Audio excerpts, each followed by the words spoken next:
Ya Tuhan, Kau selalu ada di saat aku menderita. Tuhan kan selalu mendengar seruan umatnya. Ya Tuhan, Engkau pun tahu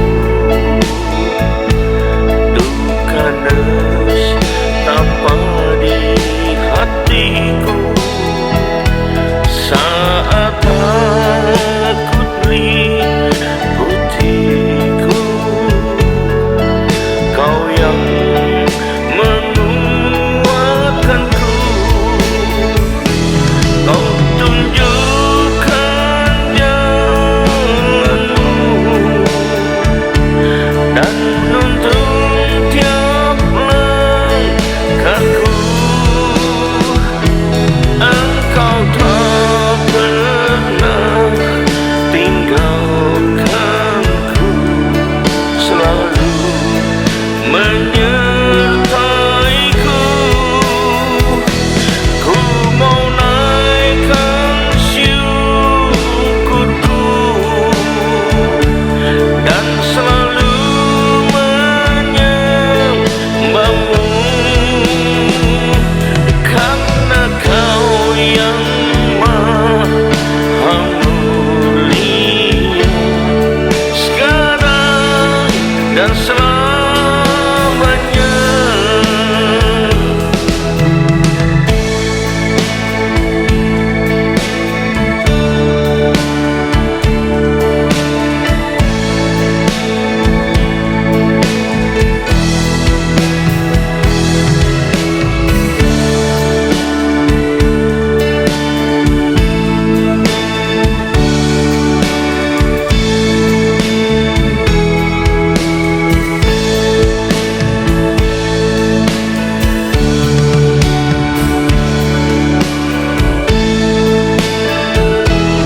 Ya Tuhan, Kau selalu ada di saat aku menderita.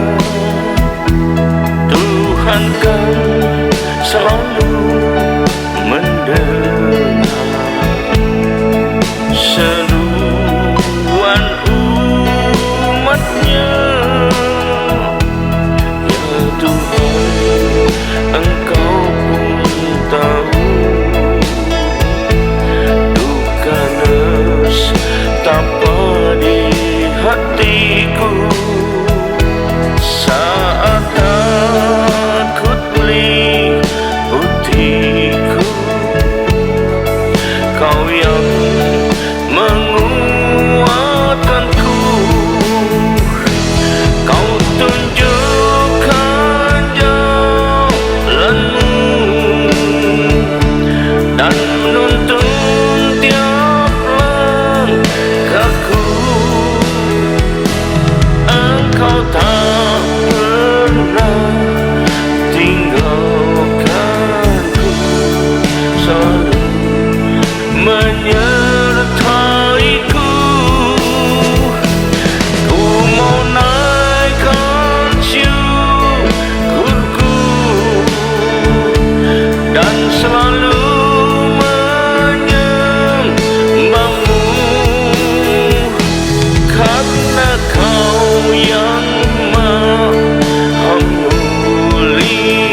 selamanya,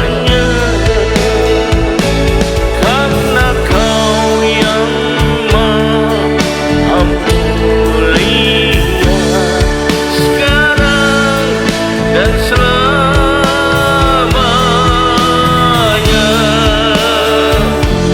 Amin.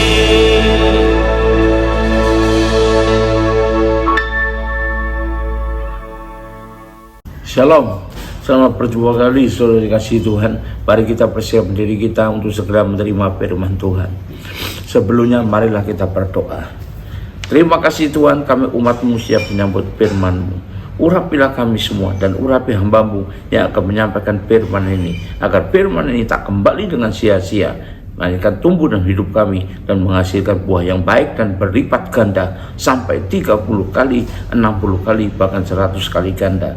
Dan berikanlah pada kami semua ya Tuhan urapan khusus daripada-Mu, yaitu urapan roh, hikmat dan wahyu, agar terbukalah pikiran kami, dan dengan itu kami boleh mengerti dan menangkap maksud dan isi firman-Mu ini dengan baik, dengan tepat, dan dengan benar. Terima kasih Tuhan, kami siap sambut firman-Mu ini hanya dalam satu nama yang berkuasa, yaitu nama-Mu, Tuhan Yesus Kristus. Haleluya, amin. Nah, sekali lagi salam saudara kasih Tuhan. Mari kita persiapkan diri untuk segera masuk firman Tuhan. Tema dari firman Tuhan pada saat ini saya pilihkan yang bertemakan menyikapi panggilan Allah, ya. Dalam tulisan-tulisan di Alkitab seringkali kita melihat tentang atau kita membaca tentang panggilan Allah yang demikian dahsyat sebetulnya pada bagi seseorang. Namun akhirnya bisa bermacam-macam. Ada yang bisa berhasil sukses dengan baik, tapi ada juga yang gagal. Seperti contohnya panggilan Tuhan buat Simpson, itu gagal akhirnya, ya. Dan bagi kita zaman sekarang, orang percaya yang kalau mendapat panggilan Allah, dan itu bisa saja terjadi karena itu hak prerogatif Tuhan, apa yang harus menjadi respon kita terhadap panggilan itu, apa dan bagaimana kita harus menyikapinya? Yang pertama kita menerimanya dengan rasa bersyukur. Jadi terimalah panggilan Allah dengan baik, dengan rasa bersyukur kepadanya. Mari kita baca pertama Yohanes 15 ayat 16. Karena memang Alkitab menggariskan demikian, ya. Hanya kita yang maksa Tuhan untuk manggil kita, tapi kita terima panggilan dari Tuhan. Bukannya kita yang milih Tuhan, bukannya kita yang milih panggilan, tapi Tuhan yang milih kita. Yohanes 15 ayat 16 mengatakan dengan jelas, bukan kamu yang memilih aku, tapi akulah yang memilih kamu, dan aku telah menetapkan kamu supaya kamu pergi dan menghasilkan buah, dan buahmu itu tetap, supaya apa yang kamu minta kepada Bapa dalam namaku diberikannya kepadamu. Jadi itu semua adalah Tuhan yang menentukan, bukan kita yang menentukan sendiri, ya, menurut selera kita. Karena itu pastilah sesuatu yang baik itu antara lain harus kita lakukan untuk menyikapinya. Apa yang baik-baik itu? Contohnya itu kita gunakan untuk memuliakan dan membesarkan nama Tuhan, ya. Dan itu bisa mendatangkan berkat Tuhan yang luar biasa bagi diri kita, penyertaan Tuhan, pembelaan Tuhan pada diri kita, dan itu juga buat berkat Tuhan juga akan tercurah melalui kita kepada orang lain, sampai kepada orang lain yang ada di luar kita, ya. Walaupun kita tidak mengenalnya, tapi kita bisa menggunakan panggilan Tuhan itu untuk menyalurkan berkat itu kepada sesama kita manusia, dan lain-lain, antara lain upah yang besar di surga, dan lain-lain yang baik, ya. Jadi pastilah itu akan mendatangkan sesuatu yang baik bila kita menerimanya dengan rasa bersyukur, bukanlah rasa mengomel, rasa keberatan, rasa tidak cocok dengan selera. Nah, ya, bukan demikian. Ada juga orang yang seleranya musik, dia ingin mendapatkan panggilan di bidang musik, tapi Tuhan tidak manggil dari bidang musik, tapi Tuhan menjadikan dia adalah seorang pendoa syafaat misalnya. Loh, kan tidak cocok dengan selera saya, kan tidak cocok dengan passion saya. Bukan Tuhan yang nyocokkan diri dengan kita, tapi kita yang harus mengikuti apa pilihan Tuhan. Nah, itu yang penting, ya. Jadi kita terima dengan rasa bersyukur, bukan rasa mau protes dan lain sebagainya, bukan rasa mau dipindahkan dan sebagainya. Yang kedua, untuk itu, untuk menjalani panggilan itu, mau meninggalkan segala sesuatu. Nah, itu Kita baca Lukas 5 ayat 11. Untuk melakukannya bersedia untuk bahkan meninggalkan segala sesuatu. Segala sesuatu apa aja Pak? Ya itu namanya segala sesuatu, yaitu apa saja. Nanti kita bisa baca contohnya berapa macam ya. Meninggalkan segala sesuatu alias semuanya yang diperlukan ya. Kalau yang tidak diperlukan ya tidak perlu ditinggalkan. Tapi yang diperlukan untuk ditinggalkan harus ditinggalkan ya. Dan sesudah Lukas 5 ayat 11, sudah mereka menghela perahu-perahunya ke darat, mereka pun meninggalkan segala sesuatu lalu mengikut Yesus. Nah ini ya, karena panggilan mereka dirubah Tuhan dari penjala ikan menjadi penjala manusia. Mereka meninggalkan segala sesuatu dan ikut Yesus. Kita baca lagi pasal 18 dan ayat 28. Pasal 18 dan ayat 28. Dan setelah mengatakan semuanya itu, maaf. Ini pasal 19 ya. Pasal 18 ayat 28. Petrus berkata, kami ini telah meninggalkan segala kepunyaan kami dan mengikuti engkau ya. Jadi itu menunjukkan orang terima panggilan Tuhan dengan baik, dengan rasa bersyukur, maka dia akan bersedia juga untuk meninggalkan segala sesuatu demi panggilan itu. Karena bila kita benar-benar mengasihi Tuhan, kita berani meninggalkan yang lain dan mendahulukan Tuhan dulu. Makanya Tuhan mengatakan di Matius 10 ayat 37 ya. Matius 10 ayat 37. Itu kalau kita betul-betul mencintai Tuhan. Matius 10 ayat 37. Barang siapa mengasihi bapak atau ibunya lebih daripadaku, ia tidak layak bagiku. Barang siapa mengasihi anaknya laki-laki atau perempuan lebih daripadaku, ia tidak layak bagiku. Bahkan keluarga pun harus di bawah kasih kita kepada Tuhan ya. Berarti kita bukannya meninggalkan, tidak bertanggung jawab sama sekali, tapi mendahulukan Tuhan. Nah ini ya, ini yang perlu kita tahu dengan baik ya. Dan orang yang mengasihi dia akan melakukan segala perintahnya, termasuk hukum yang terutama dan yang utama, yaitu mengasihi Tuhan dengan segenap kekuatan, dengan segenap pikiran, perasaan dan hati kita ya. 1 Yohanes 5 ayat 2. Inilah tandanya bahwa kita mengasihi anak-anak Allah, yaitu apabila kita mengasihi Allah serta melakukan perintah-perintahnya, maksudnya segala perintah Tuhan ya. Yang ketiga, apa respon kita? Bagaimana kita menyikapi? Kita harus bersedia, harus siap untuk menghadapi, untuk mengalami berbagai rintangan, tantangan, bahkan penderitaan sekalipun demi untuk melakukan panggilan itu ya. Kita lihat Wahyu 2 ayat 10. Jangan takut terhadap apa yang harus engkau derita. Sesungguhnya iblis akan melemparkan beberapa orang dari antaramu ke dalam penjara sampai kamu dicobai, dan kamu akan beroleh kesusahan selama 10 hari. Hendaklah engkau setia sampai mati, dan aku akan mengaruniakan kepadamu mahkota kehidupan. Nah itu adalah kata firman Tuhan mengatakan demikian. Kemudian kita baca lagi Wahyu 2 ayat yang ketiga. Dan engkau tetap sabar dan menderita oleh karena namaku. Jadi walaupun menderita karena nama Tuhan, sabar, dan engkau tidak mengenal lelah. Ini ya, ada yang ditulis oleh firman Tuhan. Kita bisa baca lagi di 1 Petrus 3 ayat 14. 1 Petrus pasal 3 ayat yang ke-14. Dan sekalipun kamu harus menderita juga karena kebenaran, kamu akan berbahagia. Tapi janganlah kamu takuti apa yang mereka takuti, dan janganlah gentar. Ini nasihat dari firman Tuhan ya. Jadi kita harus punya kesiapan, juga harus bersedia untuk menghadapi atau mengalami berbagai penderitaan, rintangan, ancaman dan lain sebagainya demi pertahankan kebenaran ya. Kenapa? Karena si jahat itu terus berusaha menghalangi kita untuk bisa mensukseskan panggilan Allah dalam diri kita dengan berbagai cara, dengan berbagai cobaan, berbagai derita, berbagai tipuan, bujukan, bahkan umpan sekalipun ya. Karena itulah yang menjalankan bagaimana tindakan atau cobaan supaya panggilan Allah dalam diri kita itu tidak berhasil. Dan itu buat kita, bagaimana kita untuk bisa menjalankan panggilan Allah dengan sukses. Umumnya biasanya memang panggilan Allah itu melewati berbagai macam cobaan, berbagai mana masalah dan sebagainya. Tapi upah kita itu daripadanya adalah besar, upah kita dari Tuhan. Karena itu kita perlu siap dan bersedia untuk mengalami itu atau menghadapi itu. Jangan undur.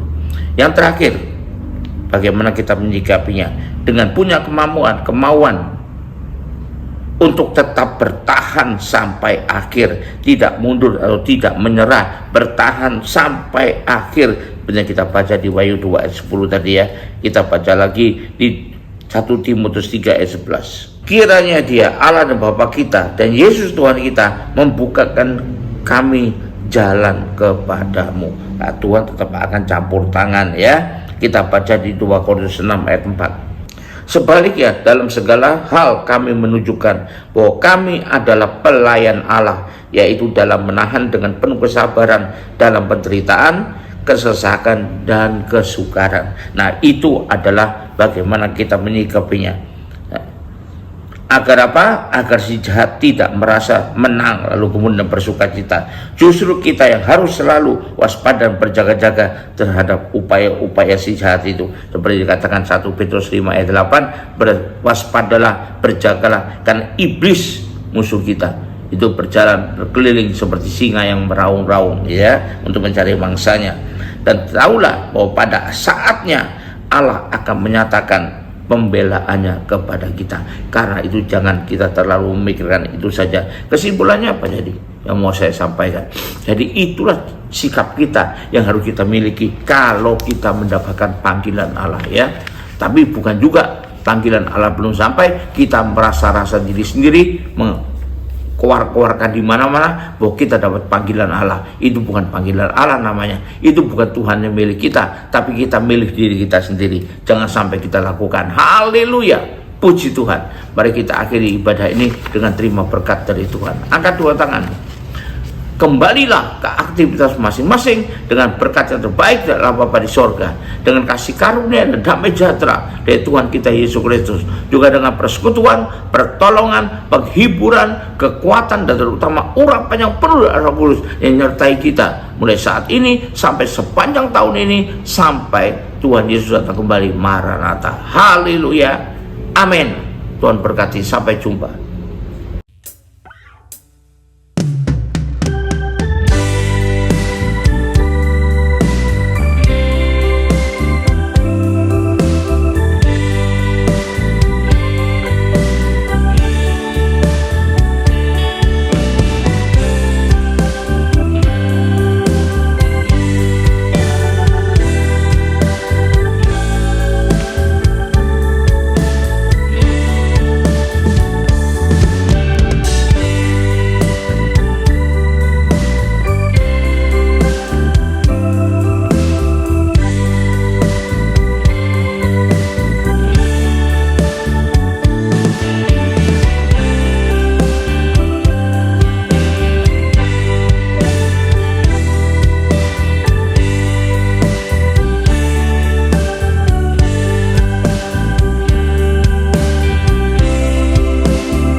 Bagaimana ku dapat tahu?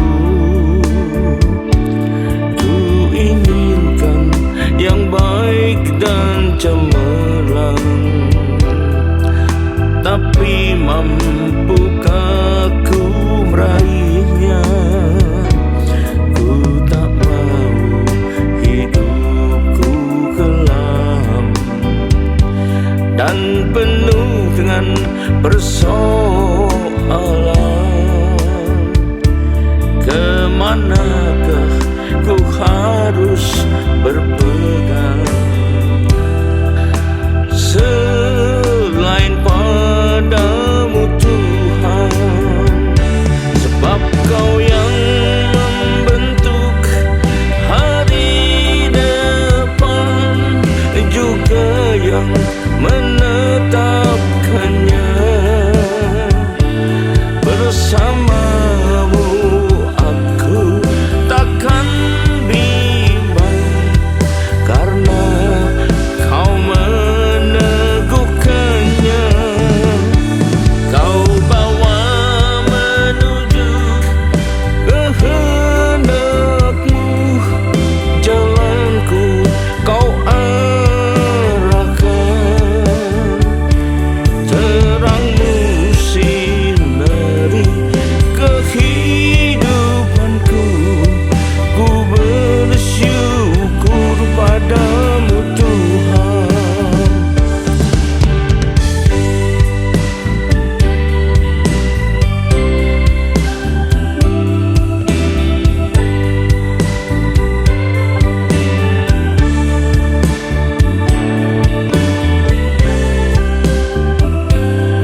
mana